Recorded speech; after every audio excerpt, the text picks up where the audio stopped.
Mahigit 9,000 katao po ang lumikas matapos matupok ang 1,000 mga kabahayan sa baybayin po yan ng Sabah, Malaysia sa Borneo Island. Para simburan para sa balita.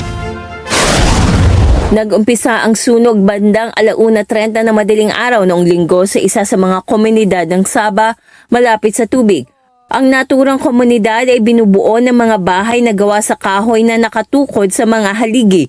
Tahanan ito ng ilan sa pinakamahirap na mga komunidad, kabilang ang mga walang estado at indigenous groups.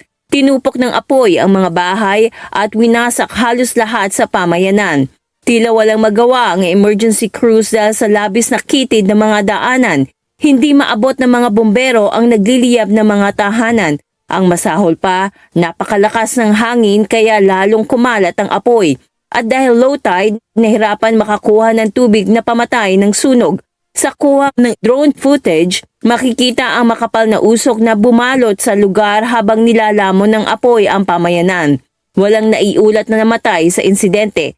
Ayon kay Malaysian Prime Minister Anwar Ibrahim, nakikipagtulungan na ang gobyerno sa mga otoridad ng Sabah para makapagbigay ng pangunahing mga pangangailangan at pansamantalang paglipat sa mga apektado.